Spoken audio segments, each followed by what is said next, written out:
It was a big day of breaking news across dirt racing from the PRI show. We'll dive into the big stuff today, including FloRacing buying Lucas, Gio Scelzi's deal is official, new rides for Daulton Wilson and Chris Madden, and more. Let's go.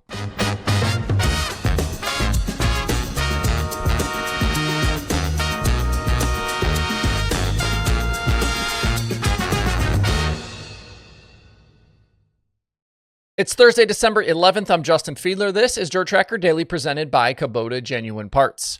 Today's daily show is being supported by our friends at the Wild West Shootout. The 6-race mini-series takes place January 10th and 11th, 14th and 16th through 18th in 2026.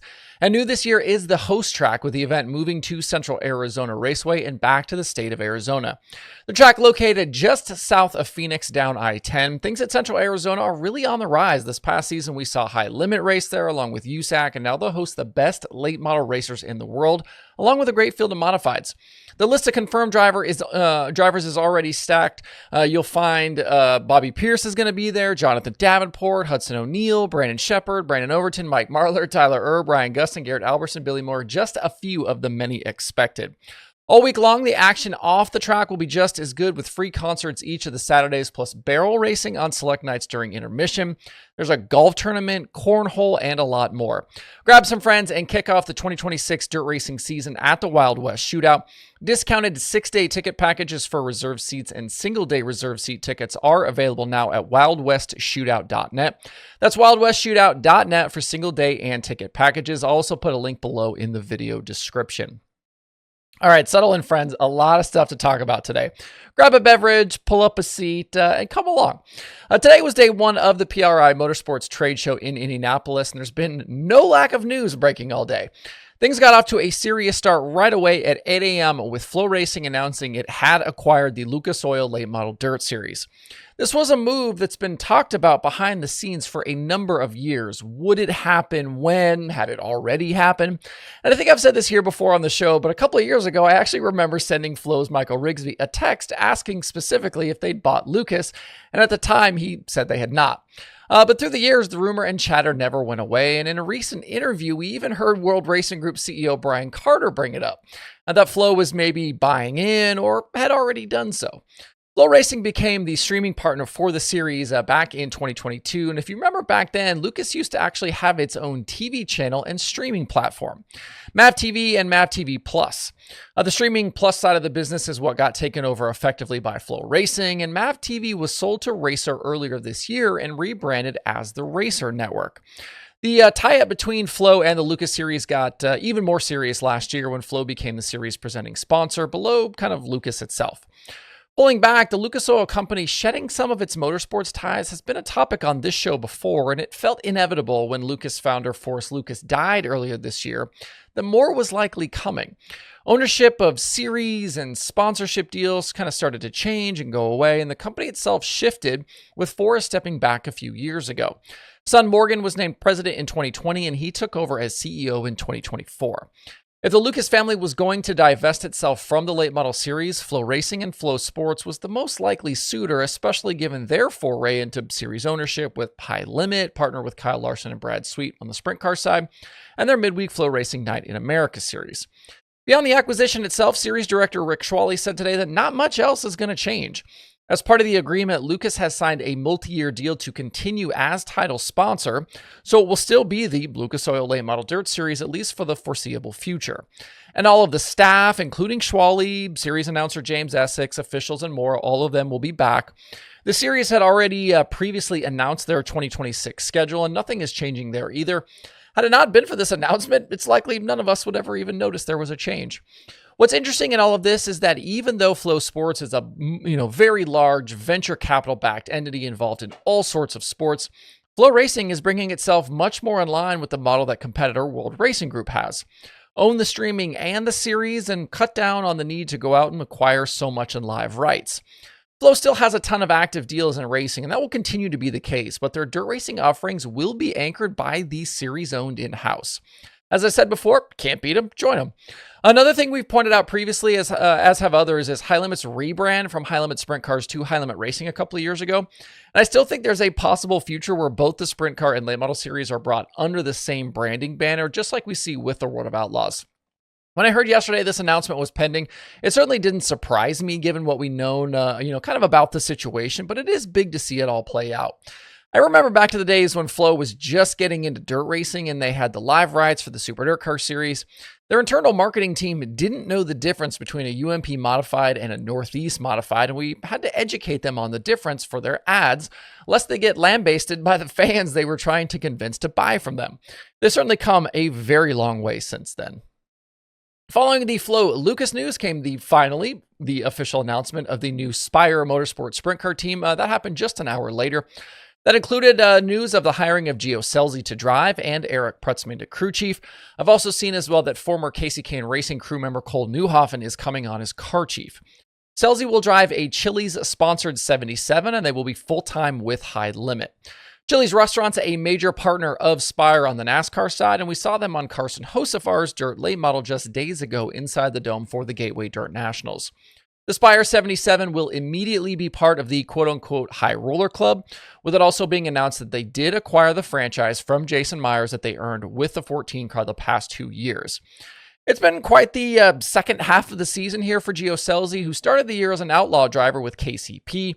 He then quit that car mid-Kings Royal week, and after nursing an injury of his own, emerged not long after to take over the Clausen Marshall 7BC, with Tyler Courtney getting hurt that same week.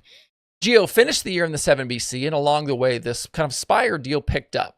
If you're a regular around here, you know this Spire Scelzi situation is one we've been following and talking about for several months. I went back and looked, and the first time I can find that we discussed it was August 25th. It was initially rumored that CMR would be in line to buy the Myers franchise to start a second team for Scelzi. And then just a few weeks later, on September 16th, we talked about the potential for Spire to be involved and that the new deal had hired a veteran crew chief. We obviously know now that that crew chief was Prutzman, and he spent the last several weeks of the season actually traveling with the 7BC to start getting things ready for 2026. It's nice to see something we've been following for 4 months finally be announced. Along with this, it was also revealed that Scelzi will drive a Chili-sponsored ride at the Chili Bowl in a partnership between Spire and Keith Kunz Motorsports. This sprint car program falls under something Spire is calling their Ascent program that also features Hocevar and pavement racer Tristan McKee. I think this could be a potent combination with Scelzi and Prutzman, especially if Prutzman can bring Gio any of the same speed he had with Brad Sweet when they were dominating sprint car racing together. I do think the package will be key here, though.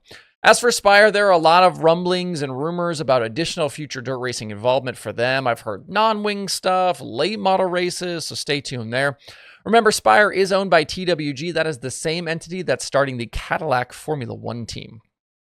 Moving on to late model news from today. After running several times for them later in the year, Daulton Wilson will stick with Big Frog and Viper Motorsports for 2026, this time on a full-time basis. They'll run Longhorns with plans to start the year against the World of Outlaws at Volusia. A schedule wasn't announced, but it does sound like they could end up on a national tour. The post from the team said they'll announce series intentions in the coming weeks. Wilson was on the market for a new deal after parting with JRR following the Lucas season. We know JRR then hired Josh Rice, and now Wilson has his next deal. Big Perm was a full-time Lucas driver each of the last 3 seasons, finishing 8th in the final standings twice and 7th the other time. He's officially got 2 series wins on his resume. 2025, though, felt like a bit of a step back for the pairing, though. Wilson is a driver who clearly has talent. I think in the right situation could win multiple national tour races a season. Big Frog and Viper was a team that ran a bit of a smaller schedule, but I wonder if another free agent deal maybe free things up a bit here for them. We know that Viper had been kind of backing Corey Hedgecock, but with his move to Billy Hicks and a full Lucas run next year, it's possible that allowed them to scale up here more with Wilson, and that's just speculation on my part. We'll see now what series they end up choosing. A ride that Wilson may have been a candidate for elsewhere was the Infinity House Car program for Wells Motorsports. That team, though, announcing their new driver today, and this confirms what I told you here not long ago. Chris Madden is back to racing full-time, joining Wells to pilot their Infinity chassis car in a pick-and-choose slate for 2026. This wasn't a super big secret, but now it's all official. Things started to heat up here after it became clear that Madden and car owner Cale Green had parted ways after the Flow finale at Sonoya several weeks ago. Madden started the season in the GR Smith-owned car, but moved to Green's team earlier this year. The team plans to also start their season at Volusia against the Outlaws in January. This closes the loop on a Wells/Infinity House Car team that rumors had kind of been circulating about a lot this year. There was a potential Eric Wells return in the cards, but that never materialized. Wells back racing again for the first time since Brandon Overton departed the team following the 2024 season. And this announcement ends what was a part-time driving career for Madden, who announced a pullback in 2024 because of health reasons. He sold all of his own equipment earlier this year. If you look at the photo on the screen, do you think Chris Madden still has that Ricky Thornton Jr. hat he's wearing right there? And the final news item we'll discuss today. There was no announcement for this one, but the World of Outlaws Late Model Series is on the hunt again for a title sponsor. There was a ton of fanfare earlier this year when they signed Hulk Hogan's beer company, Real American Beer, to what was called a multi-year agreement to be the series title sponsor. Real American Beer also becoming the official beer of multiple World Racing Group series, like the World of Outlaws and ASCS and more. Just 8 months later, though, the deal is apparently off. The series logo for the Outlaws changed across social media at around 9:30 a.m. Eastern Time this morning, along with the logo at worldofoutlaws.com. I reached out to WRG for official comment, but have not gotten a reply. I was told, though, that things haven't been great since Hulk Hogan passed away in July. The beer brand's website does still show the Outlaws on its front page. The World of Outlaws late model started 2025 without a title partner after their deal ended with Case Construction following the 2024 season. Given how quickly the new season starts in 2026, I bet they go for a while into next year with the series unsponsored. I'm sure the hunt, though, has been on for a while, so we'll see what WRG can put together. An interesting dichotomy today between the two big late model players, Flo and Lucas announcing big stuff, and the Outlaws losing a sponsor. Before we close out, a quick thought I have for the dirt racing industry as a whole. I know PRI is a big deal, but I don't know why everyone feels like they need to break news all at the same time on the same day. Like, this is PR 101 type stuff. Things are so easily overshadowed on a day like this, I don't understand at all why some of these announcements were made. There have been plenty of completely quiet days over the last few weeks, and I'm sure next week will be quiet as well. With some better planning, some of these announcements could get a lot more run. They could literally own one of these days. Too often, this sport shoots itself in the foot, and days like today are a perfect example of that. Announcing driver changes at 9 p.m. on a Friday, everyone rushing things on PRI day one, and not getting media more involved are all things we've seen happen in just the last few weeks. And don't take this as me complaining for myself about media involvement. I could care less if the teams and drivers talk to me, but get Flo and Dirt on Dirt involved. Call Jeremy Elliott, Speed Sports, series PR coordinators, whoever. Coordinate, take advantage of the media who do cover the sport. Make sure your announcement gets the full buzz it deserves. We want dirt racing to be taken seriously. We want bigger sponsors, more ticket sales, more merch sold, etc., etc. But we can't even handle simple announcements the right way. It's really frustrating to watch. All right, off my soapbox. Looking ahead, there is a solid chance I'll do a Friday bonus daily. I have enough show topics that I didn't get to today for probably an extra daily or two. And there's a possibility we see more news tomorrow, so stay tuned for that. That's certainly plenty for today. Hope you guys have a great rest of your Thursday out there. We'll see you right back here tomorrow or Sunday. We'll see.